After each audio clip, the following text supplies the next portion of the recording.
You're watching someone online, a creator, an influencer, someone who had a following, a career, a life that seemed to be working, and then something happened.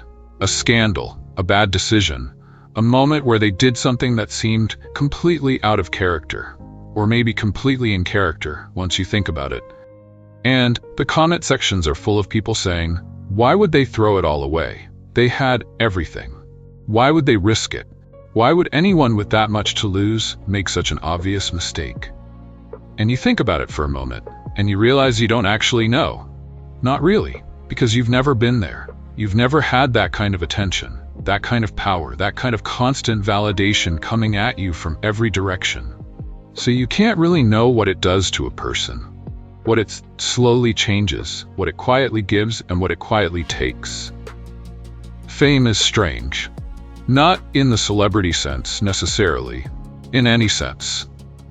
The moment people start looking at you, something shifts. Something inside you adjusts to the looking, and you start to become slowly the person people are looking at. Not the person you were, the person being observed. I think about this a lot, not because I'm famous, I'm not, but because I've noticed even on a small scale, when you have an audience, when people are paying attention, something changes in how you think, what you say, what you want. The attention becomes its own kind of hunger, and feeding it starts to feel necessary, important, like without it, something essential would be missing. Now multiply that by millions and hold it for years, and you start to understand why fame does what it does to people. There was a philosopher who thought deeply about this, Schopenhauer, and he had this uncomfortable idea that what people call reputation, fame, the regard of others, is fundamentally an illusion. It exists only in other people's minds. It's not real in the way a chair is real or a meal is real. It's entirely dependent on what strangers think. And strangers are fickle. Their attention is borrowed. Their love is conditional. And chasing their regard will hollow you out in ways you won't even notice until you're already hollow. Schopenhauer believed that the opinion of others is one of the most dangerous things a person can become dependent on. More dangerous than money, more destabilizing than physical discomfort, because money runs out in ways you can see. But the hunger for approval never runs out. It just grows. The more you feed it, the hungrier it gets. And famous people, people who've built their entire existence on the approval of others, are often the most dependent on it. The most vulnerable to its withdrawal. The most likely to do something self-destructive just to feel the attention again. Even negative attention. Even scandal. Because attention is the substance, and they're addicted to the substance. You see this pattern everywhere, once you start looking. The celebrity who could retire quietly and comfortably but keeps engineering controversy. The influencer who had everything working and then posted something they must have known would blow up in their face. The athlete who could have lived a peaceful, wealthy life after retirement but keeps making decisions that drag them back into the spotlight. And not always in good ways. And people say, why? Why would they do that? Don't they know how it looks? Don't they understand the consequences? But that's exactly the point. They know. And they do it anyway. Because the alternative is silence. Invisibility. And for someone who's built their nervous system around being seen, invisibility feels like death. Feels worse than scandal. At least scandal is something. At least it means people are still looking. There's a joke about a washed-up actor who gets recognized in a restaurant. Not for anything recent, for something he did 20 years ago. And he spends the next hour loudly retelling the story, drawing in everyone at nearby tables, ordering drinks for the room. His friend watches all this and says, "You know, most people would find that embarrassing." And the actor says, "Embarrassing? Someone recognized me. I haven't felt this alive in years." It's funny, and also a little sad, and also completely human. Because recognition does something chemical, something real. It activates something in the brain that feels like food or warmth or safety. And once you've had it in large doses, moderate doses feel like deprivation, and no doses feel like starvation. Schopenhauer called this living in the reflected world, living in what others think of you rather than what you actually are. And he said it was one of the most common and most complete forms of self-abandonment. You stop being a person and become a reputation. You stop having experiences and start performing them. You stop living and start curating. And the tragic irony is that the more people know you, the less they know you.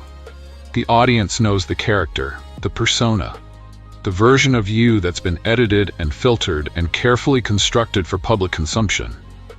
They don't know you. They can't. They're too many, too distant, too varied. And the person performing for all of them doesn't know themselves anymore either. Because performing takes practice, and practice takes time, and eventually you've spent more time performing than being. And the being gets lost somewhere in the performance. You see this in how famous people often describe their own lives. There's a hollowness under the gratitude, a disconnection that they can't quite name. They'll say things like, "I felt completely alone surrounded by a million fans." Or, "The more famous I got, the less real everything felt." And people think that sounds ungrateful. Sounds like complaining about a good problem to have. But it's not complaining, it's describing something real. The dissociation that happens when your entire identity becomes dependent on external validation. When you're only real when people are watching. When you're not sure who you are when the cameras go away. And then temptation enters. And this is the part that makes the scandals make sense. Because when you're that dependent on attention, when your sense of self is that tethered to being seen, any strong experience that reminds you you're real becomes irresistible. And strong experiences often come in forms that aren't good for you. Destructive relationships, reckless decisions, substances, scandal, drama. Things that make you feel intensely, immediately, undeniably alive. Even if the aftermath is catastrophic, because the catastrophe brings attention. And the attention feeds the hunger. Even if the attention is negative. Even if it costs you everything you built. For a moment, for that brief period of intense public focus, you're completely real, completely seen, completely alive. And nothing else compares to that feeling. Not the quiet life, not the comfortable retirement, not the respectful distance of strangers who used to adore you.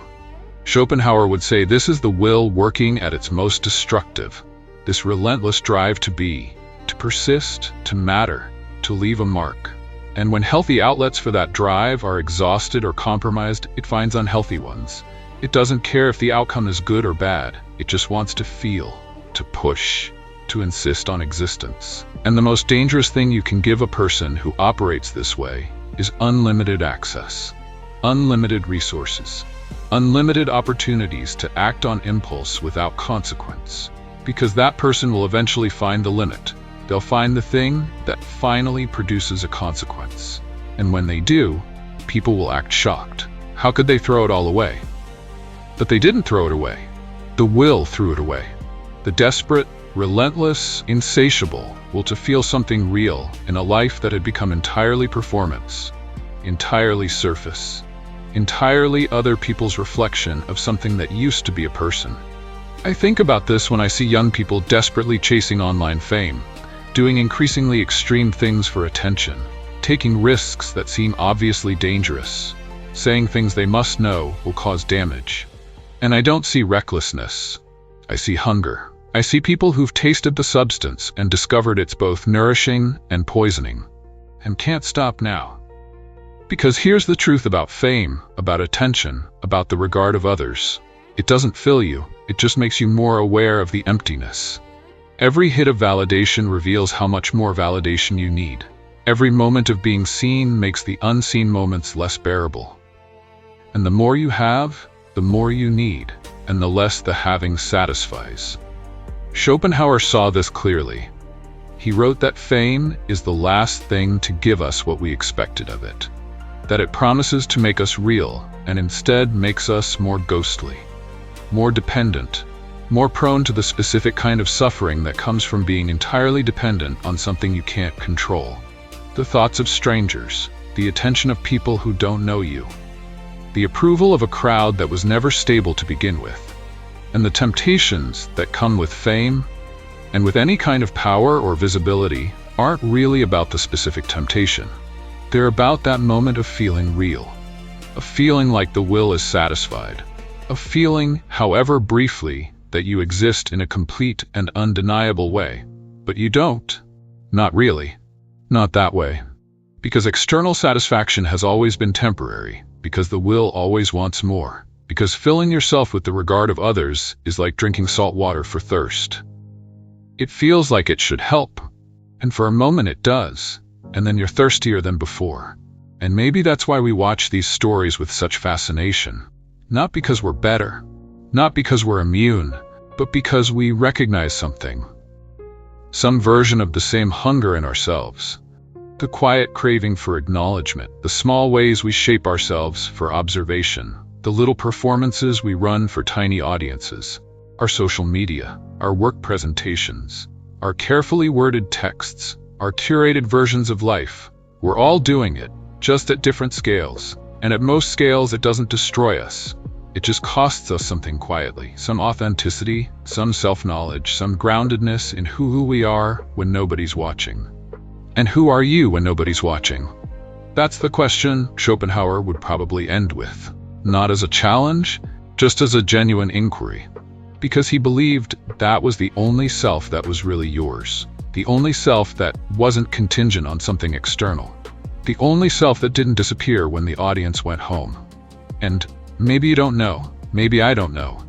Maybe most of us have been performing for so long and for so many small audiences that the unperformed self is hard to find, hard to recognize, hard to trust.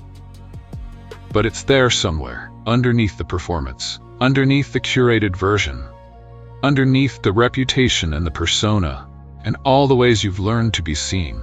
And the tragedy of fame, the real tragedy, is that it buries that self deepest. It covers it most completely, and then offers the appearance of fullness in the place where the real thing used to be. And maybe that's enough to sit with for now. Not to solve, not to fix, just to notice, just to wonder who you are when the screen goes dark, when the attention is elsewhere, when no one is watching and there's nothing to perform and there's just you, alone with yourself, in a quiet room at the end of the day. Is that enough? Are you enough? Without the reflection, without the regard, without the audience? Some people discover they are. Some people are still finding out.